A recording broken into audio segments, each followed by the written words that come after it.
ก็เมื่อวานนี้ก็ได้รับเกียรติจากผู้ใหญ่ไม่ว่าจะเป็นรองอธิบดีกรมการขนส่งทางบกหัวหน้าส่วนราชการขนส่งทางบกในหลายพื้นที่รวมไปถึงแขกท่านผู้มีเกียรติไม่ว่าจะเป็นท่านชลพลเกียรติชัยยากรที่ปรึกษารัฐมนตรีว่าการกระทรวงการท่องเที่ยวและกีฬาและหัวหน้าส่วนราชการคณะกรรมการจัดการประมูลหมายเลขทะเบียนรถขนส่งจังหวัดเชียงใหม่และท่านผู้มีเกียรติก็เข้าร่วมกันงานนี้ก็ต้องพี่น้องสื่อมวลชนทุกแขนงสาขาก็หลังจากประมูลทะเบียนรถเลขสวยโฟ9ผ่านแล้วก็ได้สัมภาษณ์ท่านรองอธิบดีกรมการขนส่งทางบกเสร็จแล้วก็สัมภาษณ์นายมานพพุทธวงศ์ขนส่งจังหวัดเชียงใหม่ในช่องทางของการประมูลทะเบียนรถเลขสวยก็ปิดการประมูลไปแล้วเมื่อวานนี้เสาร์ที่15กุมภาพันธ์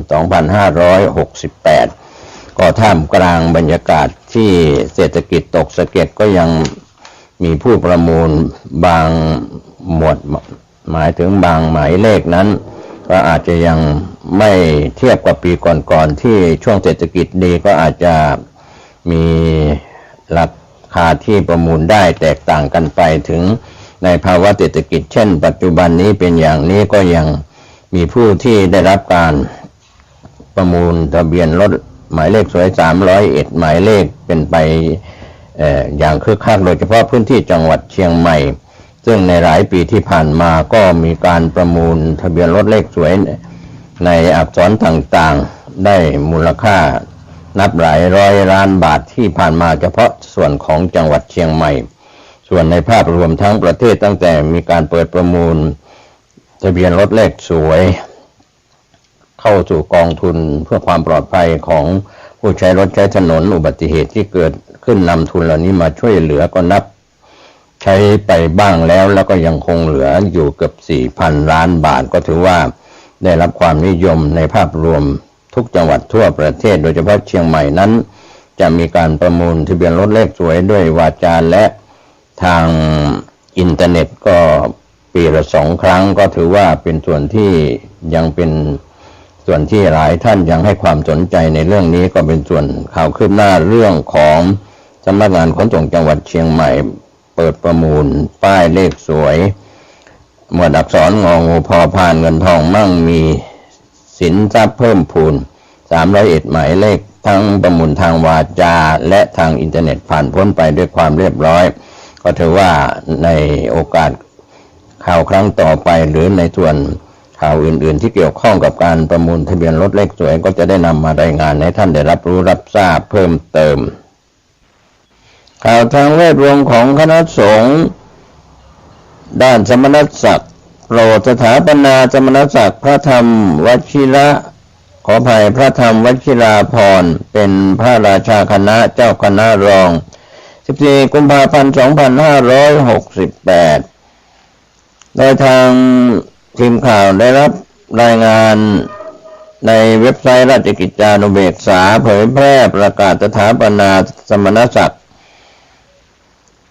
โดยทางพระสงฆ์ที่ได้รับในข่าวครั้งนี้ได้ทรงพระกรุณาโปรดสถาปนาพระธรรมวชิราภรณ์ขึ้นเป็นพระราชาคณะเจ้าคณะรองมีพระราชทินนามตามที่จารึกพระพรหมวชิราธรครับก็ถือว่าท่านดำรงตำแหน่งเจ้าวาดวัดเทวราชกุญชรวรวิหารพระรามหลวงกรุงเทพมหานครมีฐานานุจักรตั้งฐานานุกรมได้8 รูปก็เป็นส่วนที่คณะสงฆ์คณะศิษยานุศิษย์ก็แสดงมุทิตาเป็นการประกาศในราชกิจจานุเบกษา14กุมภาพันธ์พุทธศักราช2568เป็นปีที่10ในรัชกาลปัจจุบันก็เป็นส่วนที่สถาปนาสมณศักดิ์ของพระเถระที่อยู่ในส่วนกลางกรุงเทพมหานครก็แสดงความยินดีในส่วนของพระเถรานุเถระครูบาอาจารย์ทั้งหลายที่ได้รับการสถาปนาสมณศักดิ์ในคราวครั้งนี้มาทางด้านข่าวแนวหน้าออนไลน์ได้รายงานข่าวหัวข้อข่าว แฉคนไทยแหกกฎรอบโยงสายเน็ตจ่ายไฟข้ามแดนที่เมืองกาญ 15 กุมภาพันธ์ 2518 ที่ผ่านมาเมื่อวานนี้แนวหน้าออนไลน์ได้รายงานตำรวจไซเบอร์ประเมินสถานการณ์แนวชายแดนหลังมาตรการกดดันจากไทยได้ผลเผยทางด้านจังหวัดกาญจนบุรียังพบคนไทยหัวหมอลักลอบเชื่อมสายอินเทอร์เน็ตข้ามฝั่งถนนแค่ 3-4 เมตรแถมเจอค่ายมือถือเอกชนหันสัญญาณไปยังเขตประเทศเพื่อนบ้านรวมทั้งลักลอบจ่ายกระแสไฟฟ้าล่าสุดประสานกสทช.เข้าไปตรวจสอบแล้วเผย260 คนที่รับตัวกลับโดนหลอกแค่1 รายนอกนั้นเต็มใจไปทำงาน 15 กุมภาพันธ์ช่วงบ่ายที่ผ่านมาผู้บัญชาการตำรวจไซเบอร์เมืองทองธานีนำโดยพลตำรวจโทไตรรงค์ผิวพันธ์ผู้บัญชาการตำรวจไซเบอร์พร้อมพวกโดยมีเจ้าหน้าที่ที่เกี่ยวข้องร่วมแถลงข่าวตำรวจไซเบอร์ประเมินสถานการณ์แนวชายแดนหลังมาตรการกดดันจากไทยได้ผลเผย260 คนที่รับตัวกลับโดนหลอกลวงแค่1นอกนั้นเต็มใจไปทำงานสืบเนื่องจากที่รัฐบาลไทยมีคำสั่งให้ตัดไฟที่ส่งไปยังประเทศเพื่อนบ้านจำนวน5 จุดยุทธศาสตร์แก๊งคอลเซ็นเตอร์ทำให้เกิดผลกระทบอย่างเป็นรูปธรรมเมื่อ 12 กุมภาพันธ์ที่ผ่านมาศูนย์สั่งการชายแดนระหว่างไทยถึงพม่าได้รับการประสานจากฝั่งอำเภอเมียวดีรัฐกะเหรี่ยงทำการส่งตัวชาวต่างชาติที่เข้าช่วยถูกหลอกลวงกลับเข้ามายังประเทศไทยผ่านช่องทางขนส่งสินค้าที่ 28 ตำบลช่องแคบอำเภอพบพระจังหวัดตากจำนวน260 คนและในวันที่ 14 กุมภาพันธ์ที่ผ่านมากองกำลัง BGF พร้อมอาวุธได้เข้าควบคุมตึกโครงการยากไทยเมืองชเวโกโกและช่วยเหยื่อแก๊งคอร์เซนเตอร์ 2,000 คนและกำลังจะส่งกลับประเทศไทยผ่านทางบ้านวังแก้วตำบลแม่ป่าอำเภอแม่สอดจังหวัดตากภายในวันที่ 15 กุมภาพันธ์ 2568 ที่ผ่านมาเมื่อวานนี้ข่าวคืบหน้าสถานการณ์ในฝั่งชายแดนด้านจังหวัดกาญจนบุรีตำรวจไซเบอร์ชี้แจงว่าตรวจพบสายอินเทอร์เน็ตที่มีการลักลอบเชื่อมโยงออกจากผู้รับบริการชาวไทยซึ่งเป็นผู้ใช้อินเทอร์เน็ตบ้านดัดแปลงสัญญาณไปทางสายโดยโยงสายอินเทอร์เน็ตข้ามไปยังชายแดนเนื่องจากว่าพื้นที่บ้านของผู้ลักลอบอยู่ติดกับประเทศเพื่อนบ้านถนนขั้นกลางเพียง 3-4 เมตรนอกจากนี้ยังพบการติดตั้งเสาส่งสัญญาณโทรศัพท์มือถือของค่ายโทรศัพท์มือถือเอกชนซึ่งทำผิดข้อกำหนดของพระราชบัญญัติโทรคมนาคมของกสทช.โดยมีการหันเสาสัญญาณไปยังเขตประเทศเพื่อนบ้านเชื่อมสัญญาณส่งสัญญาณลักษณะนี้ไม่ได้ส่งให้ประชาชนคนไทยตามแนวชายแดนใช้จึงคาดการเป็นการส่งสัญญาณให้กับประเทศเพื่อนบ้านที่ใช้บริการอยู่โดยทางเรามีการประสานไปทางกสทช.เป็นที่เรียบร้อยแล้วอีกทั้งพบว่าการลักลอบจ่ายกระแสไฟข้ามไปยังประเทศเพื่อนบ้านในส่วนนี้ทางประเทศไทยของเราประสานกับการไฟฟ้าส่วนภูมิภาคเป็นที่เรียบร้อยแล้วเช่นเดียวกันจุดสัญญาณลักลอบส่งสัญญาณอินเทอร์เน็ตรวมทั้งจ่ายกระแสไฟฟ้าห่างกับที่ทำการของแก๊งคอลเซ็นเตอร์เพียงไม่กี่เมตรซึ่งบริเวณดังกล่าวเดือนพฤศจิกายน 2567 ในปีที่ผ่านมาได้มีชาวจีนและคนไทยหลบหนีออกมาจากสถานที่ดังกล่าวจำนวนหลายคนสรุปสถานการณ์การส่งตัวกลับจากประเทศเพื่อนบ้าน1จำนวนผู้ถูกส่งตัวกลับจากชเวก โกในวันที่ 12 กุมภาพันธ์ 2568 260 คน โดยประสานงานร่วมกับหน่วยงานที่เกี่ยวข้องเช่นทหารฝ่ายปกครองและสตม.เพื่อดำเนินการตรวจสอบและซักถามข้อมูลโดยเฉพาะกลุ่มที่ทำงานในแก๊งคอลเซ็นเตอร์คิดเป็น 90% ของผู้ส่งตัวกลับ 2. จากการซักถามมีเพียง1 คนที่ถูกหลอกไปและเป็นเหยื่อค้ามนุษย์ส่วน259 คนที่เหลือสมัครใจไปทำงานในแก๊งคอลเซ็นเตอร์ 3. สถานการณ์ทั่วไปยังคงมีการติดตามอย่างใกล้ชิดทั้งจากหน่วยงานภายในและก็ภายนอกประเทศข้อสั่งการและแผนการดำเนินการต่อไปนี้ข้อแรกทุกการส่งตัวกลับต้องทราบล่วงหน้าและมีการประสานงานอย่างเป็นระบบ 2. เข้าร่วมซักถามเหยื่อเพื่อเก็บข้อมูลเกี่ยวกับเครือข่ายกระบวนการคอลเซ็นเตอร์ 3. ตรวจสอบว่าไทยมีส่วนเกี่ยวข้องกับกระบวนการหรือไม่เช่นการพาคนข้ามแดน 4. พิจารณาข้อกล่าวหาการนำบุคคลข้ามประเทศโดยผิดกฎหมาย 5. ตำรวจไซเบอร์ต้องซักถามเหยื่อโดยละเอียดและรายงานตามลำดับชั้น 6. ชุดประสานงานชายแดนต้องทำงานต่อเนื่อง 7. สรุปรายงานให้ชัดเจนว่าผู้กระทำผิด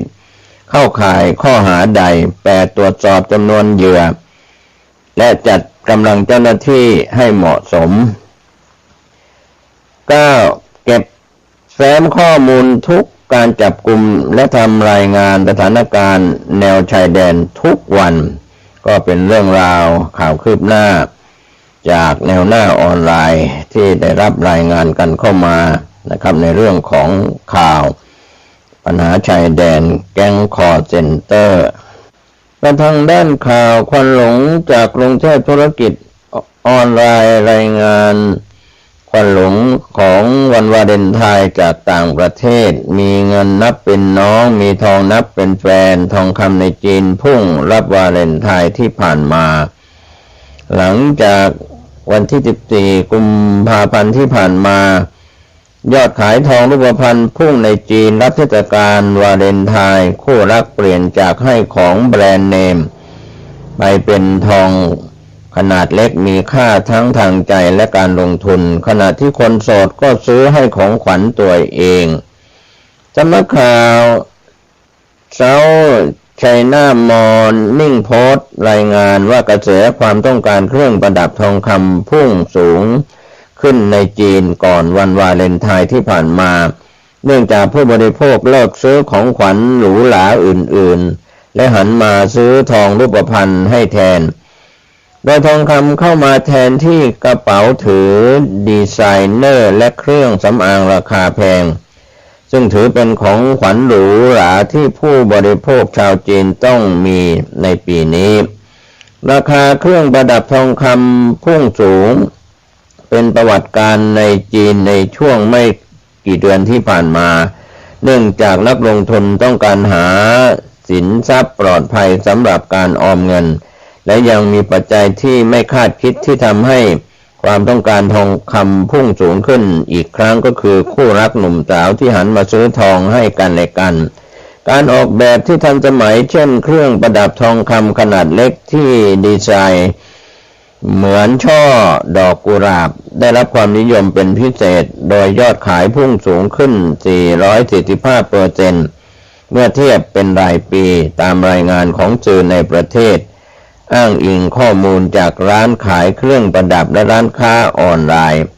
พนักงานขายในร้านจิวเวลรี่รายหนึ่งในเมืองกวางโจวทางตอนใต้ของจีนได้เปิดเผยกับแหล่งข่าวว่าแบบที่ได้รับความนิยมมากที่สุดในวันวาเลนไทน์ปีนี้ก็คือเครื่องประดับทองคำรูปดอกกุหลาบซึ่งมีน้ำหนักประมาณ 1-2 กรัมไม่ถึง10ออนซ์โดยขายในราคาชิ้นละประมาณ 1,000 ถึง 2,000 หยวนราว 4,650 ถึง 9,300 บาทปัจจุบันมีลูกค้าชายหนุ่มมีมากขึ้นกว่าเมื่อก่อนเธอกล่าวถึงพนักงานขายอีกคนในร้านแห่งหนึ่งที่เหอหนาน ทางตอนกลางของจีนออกมาชี้แจงว่ายอดขายทองคำในวันวาเลนไทน์ปีนี้เพิ่มขึ้นเป็น 2-3 เท่าเมื่อเทียบกับปีก่อนเครื่องประดับรูปดอกกุหลาบสร้อยคอและสร้อยข้อมือเป็นสินค้าขายดีพนักงานให้สัมภาษณ์กับสื่อท้องถิ่นเมื่อวันพฤหัสที่ผ่านมาว่าลูกค้าเลือกเครื่องประดับทองเพราะรู้สึกว่าเป็นสินค้าโรแมนติกและจะรักษามูลค่าของสินค้าไว้ได้ราคาเครื่องประดับทองคำของร้านค้าปลีกขนาดใหญ่ในจีนเพิ่มขึ้นประมาณ 12% ในปีนี้และเพิ่มขึ้นกว่า890หยวนต่อกรัมเมื่อต้นสัปดาห์ที่ผ่านมาแรงกระตุ้นยอดขายอีกประการหนึ่งก็คือกระแสการบริโภคที่เรียกว่าผู้หญิงจีนจะซื้อเครื่องประดับให้กับตัวเองเพื่อเป็นเหมือนการซื้อของขวัญให้คุณค่ากับตัวเองต้องเจี้ยนผิงทนายความที่อาศัยอยู่ในเมืองกวางโจวกล่าวกับทีมข่าวของจีนว่าเธอตั้งงบไว้ประมาณ 100,000 หยวนต่อปีราว 4.65 แสนบาทเพื่อซื้อสินค้าฟุ่มเฟือยเป็นรางวัลให้กับตัวเองตามรายงานของบริษัทแห่งหนึ่งว่าความต้องการทองคำของผู้บริโภคที่แข็งแกร่งในปีนี้ส่วนหนึ่งยังเกิดจากราคาทองคำที่พุ่งสูงขึ้นในตลาดต่างประเทศและความไม่แน่นอนล่าสุดในตลาดหุ้นนอกจากนี้ยังมีปัจจัยประกอบอื่นๆเช่นผู้บริโภคจีนรุ่นใหม่ที่หันมาชื่นชอบสไตล์จีนดั้งเดิมกันมากขึ้นรวมถึงความสำเร็จของแบรนด์เครื่องประดับในการออกแบบอย่างสร้างสรรค์เพื่อดึงดูดลูกค้าใหม่รายงานข่าวจากสมาคมทองคำจีนกล่าวเพิ่มเติมว่าการบริโภคทองคำทั้งหมดของจีนเพิ่มขึ้น 13% เมื่อเทียบเป็นรายปีในช่วงวันหยุดตรุษจีนที่ผ่านมาปีนี้โดยกลุ่มคนรุ่นใหม่เป็นแรงผลักดันส่วนใหญ่ของการเพิ่มขึ้นแต่จะมีคนจำนวนมากขึ้นที่หันมาซื้อทองคำและซื้อกลับเป็นชิ้นเล็กลงหรือมีปริมาณทองน้อยลงจากการสำรวจของ China Gold News ก่อนหน้านี้พบว่าการซื้อทองในร้านมากกว่า 55% ในปีที่แล้วเป็นทองที่มีน้ำหนักไม่ถึง10กรัมซึ่งเพิ่มขึ้นราว 37% เมื่อเทียบกับปีก่อนหน้านี้ก็เป็นเรื่องราวที่ทางกรุงเทพธุรกิจออนไลน์ได้รายงานข่าวหัวข้อข่าวต่างประเทศของจีนว่ามีเงินนับเป็นน้องมีทองนับเป็นแฟนทองคำในจีนพุ่งรับวาเลนไทน์ที่ผ่านมาไปทางด้านข่าวสุดท้ายจากต่างประเทศจะดุ้งเป็นแถวทำขู่ขยี้ถึงตายถ้าคิดโค่นเจ้าโลกดอลลาร์สหรัฐ16 กุมภาพันธ์ 2568รายงานข่าวต่างประเทศโดยประธานาธิบดีโดนัลด์ทรัมป์แห่งสหรัฐประกาศกล้าวว่ากลุ่มการค้าและการพัฒนาถึงคราวดับศูนย์และขู่กำหนดมาตรการรีดภาษีสินค้านำเข้าทั้งหมดจากรัฐสมาชิกของกลุ่มหากว่าพวกเขาเดินหน้าและสถาปนาสกุลเงินร่วมความคิดเห็นของผู้นำอเมริกานี้มีขึ้นเมื่อวันพฤหัสบดีที่13 กุมภาพันธ์ที่ผ่านมาระหว่างการปราศัยความคิดเห็นของผู้นำอเมริกามีขึ้น13 กุมภาพันธ์เป็นการปราศัยเกี่ยวกับแนวโน้มภัยท้าทายต่างๆที่มีต่อความเป็นเจ้าของดอลลาร์สหรัฐในการค้าโลกโดยในแรกเริ่มการก่อตั้งปี 2006 โดยบราซิลรัสเซียอินเดียและจีนก่อนแอฟริกาเข้าร่วมกลุ่มปี 2021 ทั้งนี้ปีที่ผ่านมาอีก4ชาติเพิ่มเติมที่เข้าร่วมเป็นสมาชิกในนั้นก็รวมถึงอียิปต์อิหร่านเอธิโอเปียและสหรัฐอาหรับเอมิเรตส์โดยรัฐสมาชิกปัจจุบันมีประชากรรวม คิดเป็นสัดส่วน 46% ของประชากรโลกและ GDP รวมคิดเป็นสัดส่วน 36% ของ GDP โลกในส่วนนี้ทางทีมข่าวต่างประเทศกล่าวถึงทั้งว่าจัดวางจุดประสงค์ไว้อย่างแย่ๆบอกกับพวกเขาว่าถ้าพวกเขาอยากเล่นเกมกับดอลลาร์เมื่อนั้นพวกเขาจะถูกรีดภาษี 100% ในวันเดียวกับที่พวกเขาพูดว่าอยากทำมันพวกเขาจะย้อนกลับมาแล้วพูดว่าเราขอวิงวอนเราอยากร้องขอคุณก็เป็นคำกล่าวรายงานข่าวเพิ่มเติมระบุว่าความเห็นของประธานาธิบดีสหรัฐในเรื่องนี้มีขึ้นก่อนหน้าที่เขาจะพบปะกับนาเรนทรา โมดีนายกรัฐมนตรีอินเดียชาติสมาชิกกลุ่มช่วงปลายสัปดาห์ทั้งบอกว่าเสียงวิพากษ์วิจารณ์ของเขาไม่ได้ใช้อารมณ์นำหน้าและเน้นย้ำถึงภาระหน้าที่ของเขาในการปกป้องสถานะของดอลลาร์สหรัฐประธานาธิบดีอเมริกาปฏิเสธความกังวลที่ว่าบรรดาประเทศกลุ่มสมาชิกอาจใช้ศักยภาพทางเศรษฐกิจกัดข้อสหรัฐโดยระบุว่าพวกเขาไม่มีทางทำให้เราอยู่ในสถานการณ์ที่ไม่มีทางเลือกมีแต่เราที่ทำให้พวกเขาอยู่ในสถานการณ์ที่ไม่มีทางเลือกกลุ่มสมาชิกต้องการเล่นเกมประเทศต่างๆเหล่านี้จะหมดสิทธิ์ค้าขายกับเราและเราจะไม่ค้าขายกับพวกเขาข่าวลือที่ออกมาอย่างไม่เป็นทางการว่าสถาปนาสกุลเงินเกี่ยวกับกลุ่มนี้มีขึ้นอย่างต่อเนื่องในช่วงไม่กี่ปีที่ผ่านมารัฐสมาชิกทั้งหลายต่างปฏิเสธข่าวคราวเกี่ยวกับการพูดคุยอย่างเป็นทางการใดๆในประเด็นนี้ฉะนั้นระหว่างประชุมซัมมิตในเมืองคาซานประเทศรัสเซียเมื่อเดือนตุลาคมผู้นำได้